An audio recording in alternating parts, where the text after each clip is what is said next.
సరస్వతీ నదికి జరిపే అత్యంత ముఖ్యమైన ఆధ్యాత్మిక పండుగ సరస్వతీ పుష్కరాలు. హిందూ పురాణాల ప్రకారం బృహస్పతి ఒక్కో సంవత్సరం ఒక్కో రాశిలోకి ప్రవేశిస్తూ ఉంటాడు. అలా మిథున రాశిలోకి ప్రవేశించినప్పుడు ఈ సరస్వతీ నదికి పుష్కరాలు నిర్వహిస్తారు. 2025 మే 15 నుండి 26 తారీఖు వరకు ఈ పుష్కరాలను తెలంగాణ రాష్ట్రంలో అత్యంత వైభవంగా నిర్వహిస్తున్నారు. పురాణాల ప్రకారం అదృశ్యమైన ఈ నది కొన్ని తీర్థాలలో వ్యక్తమవుతుంది. అలా వ్యక్తమయ్యే తీర్థాల్లో హిమాలయాల్లోని బదరికాశ్రమం ఒకటి. గుజరాత్లో మొదలైన ప్రదేశాల్లో కూడా కనిపిస్తుంది. మన తెలుగునాట గోదావరి సన్నిధిలో అంతర్వాహినిగా దర్శనమిస్తుంది. గోదావరి, ప్రాణహిత, సరస్వతి నదుల సంగమ ప్రాంతంగా ఎంతో గొప్ప విశిష్టత కలిగిన కాళేశ్వర క్షేత్రంలో ఈ త్రివేణి సంగమంలో సరస్వతి పుష్కరాలు అత్యంత విశిష్టత కలిగిందని చెప్పవచ్చు. అయితే ఈ పుష్కరాల సమయంలో నదీ స్నానాలు ఆచరించి పాపాలు పోగొట్టుకొని పుణ్యాన్ని సంపాదించాలని పితృదేవతల కోసం పితృకార్యాలను ఆచరించడం వల్ల ఎంతో పుణ్యం లభిస్తుందని మా పెద్దలు చెబుతుంటారు. ఎంతో విశిష్టత కలిగిన ఈ పుష్కర సమయంలో పుష్కర స్నానం కోసం వెళ్ళాలని మా ఫ్యామిలీ అంతా అనుకున్నాము. మా ఇంటి నుండి కాళేశ్వరానికి ఒక 2 hours జర్నీ వస్తుంది.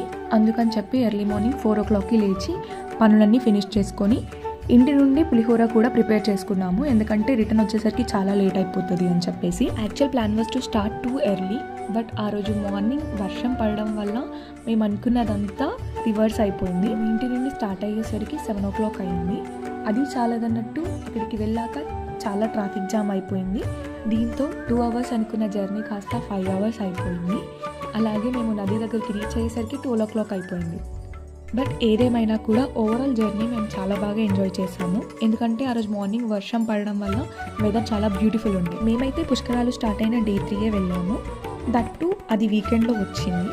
మేబీ దానివల్లే అనుకుంటాను ట్రాఫిక్ జామ్ ఇంకా అంత రష్ ఉండడము. ఐ డోంట్ నో వెదర్ ఇప్పుడు కూడా ట్రాఫిక్ జామ్ ఇంకా రష్ అలానే ఉందా లేదా తెలీదు. ట్రాఫిక్ వల్ల కొంచెం ఇబ్బంది అయినప్పటికీ కూడా మేము అంతా ఫ్యామిలీ మెంబర్స్ అందరం కలిసి వెళ్ళాం కాబట్టి వాటర్ని చూడగానే అదంతా మర్చిపోయి చాలా బాగా ఎంజాయ్ చేశాము. అలా పుష్కర స్నానం అయిపోయిన తర్వాత మా డాడీ వాళ్ళందరూ కలిసి పెద్దలకు పిండ ప్రదానం చేశారు.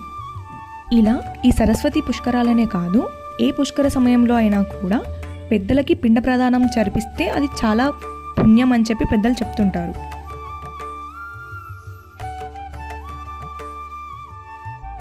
ఇలా పిండ ప్రదాన కార్యక్రమం ముగించుకునేసరికి మాకు మధ్యాహ్నం 3 o'clock అలా అయిపోయింది. మేము స్టార్ట్ అయ్యేటప్పుడు కూల్గా ఉన్న వెదర్